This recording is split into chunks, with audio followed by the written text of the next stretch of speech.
Guys, kalian suka dikompres panas atau dingin nih waktu demam? Yang tepat tuh yang mana sih? Oke guys, sebaiknya kita pahami dulu apa itu demam. Demam itu ketika suhu tubuh kita naik di atas normal. Untuk orang dewasa normalnya di kisaran 36,5 sampai 37,5 derajat Celcius. Kalau suhu tubuh kita di atas itu bisa dikatakan kita sedang demam. Demam itu reaksi tubuh yang nandain di dalam tubuh sedang ada peperangan antara pasukan imun dan bakteri ataupun virus. Kalau suhu tubuh normal, bakteri dan virus lebih mudah bertahan hidup.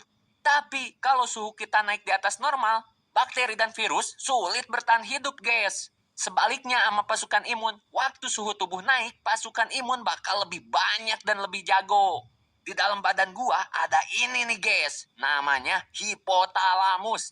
Dia ini banyak banget fungsinya. Salah satunya sebagai sensor suhu pada tubuh. Jadi guys, waktu pasukan imun ngedeteksi ada bahaya pada tubuh, mereka langsung ngeluarin jurus kimiawi yang disebut pirogen. Lalu hipotalamus bakal ngedeteksi pirogen dan dia bakal naikin suhu tubuh. Nah, pertanyaan utamanya, yang tepat itu kompres panas atau dingin pas kita lagi demam? Jawabannya, dikompres air hangat atau air panas, guys. Kalau suhu tubuh masih di bawah 38 derajat Celcius, gak usah buru-buru dikompres ya, guys. Karena seperti yang diceritain sebelumnya, demam itu reaksi yang dibutuhin pasukan imun biar lebih efektif kerjanya. Tapi dengan catatan ya, guys, tidak ada riwayat kesehatan yang lain ya. Kenapa pilihannya harus kompres air panas atau air hangat, guys? Gini, guys. Ketika dikompres dengan air hangat atau air panas, pembuluh darah kita melebar. Kalau pembuluh darah melebar, berarti bakal lebih banyak oksigen, nutrisi, dan sel imun yang dikirim. Sebaliknya dengan kompres dingin, pembuluh darah bakalan menyempit.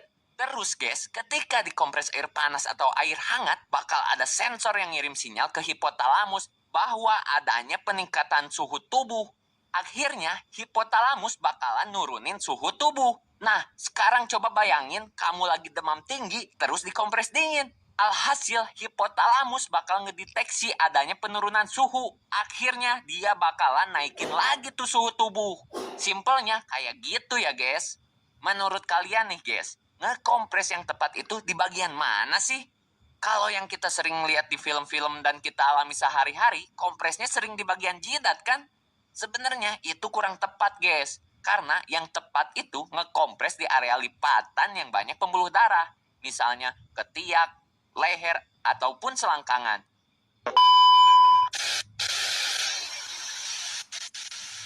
Assalamualaikum warahmatullahi wabarakatuh. Yang terhormat Ibu Ima Kurniastuti, STMT, selaku dosen praktikum fisika kesehatan Universitas Nahdlatul Ulama Surabaya. Izinkan kami membuat vlog yang berkaitan dengan suhu tubuh. Kami akan membahas tentang 1. Pengertian dari suhu tubuh, 2. Organ pengatur suhu tubuh, 3. Penjelasan sinyal suhu tubuh, 4. Faktor yang mempengaruhi suhu tubuh, 5. Mekanisme kehilangan panas dalam suhu tubuh. Sebelumnya, saya Khoridatul Aliyah dari NIM 12300240005 bersama teman saya. Nama saya Karen India Agara dengan NIM 12366240043. Saya Imratus Soleha dengan NIM 12300240002. Nah, di sini saya akan menjelaskan tentang pengertian suhu tubuh. Apa sih yang dimaksud dengan suhu tubuh itu? Suhu tubuh adalah ukuran dari kemampuan tubuh dalam menghasilkan dan menyingkirkan hawa panas. Suhu tubuh bisa dipengaruhi oleh berbagai hal, misalnya suhu lingkungan. Tinggi atau rendahnya suhu tubuh seseorang juga bisa mencerminkan kondisi kesehatannya. Suhu tubuh normal seseorang bisa berubah-ubah, tergantung aktivitas yang dilakukan dan kondisi tubuhnya. Tadi saya sudah menjelaskan tentang pengertian suhu tubuh. Maka sekarang saya akan melanjutkan organ apa saja yang mengatur suhu tubuh kita. Apa sih organ yang mengatur suhu tubuh kita? Organ yang mengatur suhu tubuh kita ini adalah hipotalamus. Hipotalamus ini dikenal sebagai termostat yang artinya mengatur suhu tubuh manusia. Terletak di tengah kepala kita ini, tepatnya di belakang otak di sini. Hipotalamus ini terbagi menjadi dua, satu anterior, dua posterior. Hipotalamus anterior itu mengatur pembuangan dari panas suhu tubuh kita. Maka sebaliknya, hipotalamus posterior akan mengatur panas dari suhu tubuh kita. Selanjutnya, saya akan membahas tentang penjalanan sinyal suhu tubuh. Sinyal suhu tubuh bekerja seperti alarm otomatis di dalam tubuh. Saat suhu tubuh berubah, sensor suhu di kulit dan organ dalam langsung menangkap perubahannya. Lalu, sensor ini mengirim sinyal lewat saraf ke otak, tepatnya ke bagian hipotalamus, yang berfungsi seperti termometer pusat tubuh kita. Kalau tubuh terlalu panas, hipotalamus akan memberi perintah untuk berkeringat dan melebar, pembuluh darah supaya panas keluar. Sebaliknya, kalau tubuh terlalu dingin, hipotalamus akan membuat tubuh menggigil dan menyempitkan pembuluh darah supaya panas tetap terjaga. Semua ini terjadi otomatis supaya suhu tubuh tetap stabil.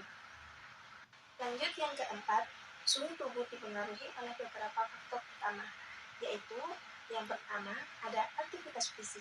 Semakin banyak bergerak, semakin banyak panas yang dihasilkan tubuh. Yang kedua, ada suhu lingkungan. Cuaca panas atau dingin dapat mempengaruhi suhu tubuh melalui perpindahan panas. Dan yang ketiga, ada metabolisme. Proses pembakaran energi dalam tubuh menghasilkan panas. Metabolisme lebih tinggi berarti suhu tubuh lebih tinggi. Yang keempat, usia. Usia juga dapat mempengaruhi suhu tubuh. Bayi dan lansia lebih sulit mengatur suhu tubuh dibanding orang dewasa. Yang kelima, waktu dalam sehari. Suhu tubuh biasanya lebih rendah di pagi hari dan lebih tinggi di sore hari. Yang keenam, ada hormon. Perubahan hormon seperti saat menstruasi atau kehamilan dapat mempengaruhi suhu tubuh. Yang ketujuh, kondisi kesehatan. Infeksi, demam, atau penyakit tertentu dapat meningkatkan atau menurunkan suhu tubuh. Dan yang terakhir, ada pakaian dan kebiasaan. Ini nih yang penting, jenis pakaian yang dipakai dan kebiasaan seperti mandi air panas bisa mempengaruhi suhu tubuh sementara. Faktor-faktor ini bekerja sama bersama untuk menjaga suhu tubuh tetap stabil dalam kisaran normal. Selanjutnya, yaitu mekanisme kehilangan panas dalam tubuh. Kehilangan panas dalam tubuh itu yaitu ada 4. Jadi teman-teman jangan bingung, kita singkat sebagai REG. Untuk R-nya yaitu radiasi, untuk E-nya yaitu evaporasi, dan untuk EK yang pertama konduksi, untuk EK yang terakhir yaitu konveksi. Nah, untuk radiasi sendiri yaitu mekanisme kehilangan suhu tubuh dengan gelombang panas inframerah. Tubuh manusia ini akan memancarkan gelombang panas ke segala penjuru tubuh.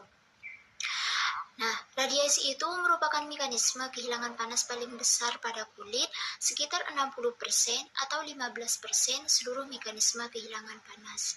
Yang kedua, ada evaporasi. Evaporasi sendiri adalah penguapan air dari kulit. Hal ini menyebabkan perpindahan panas tubuh. Nah, tiap 1 gram air yang mengalami evaporasi akan menyebabkan kehilangan panas tubuh sebesar 0,58 kilokalori.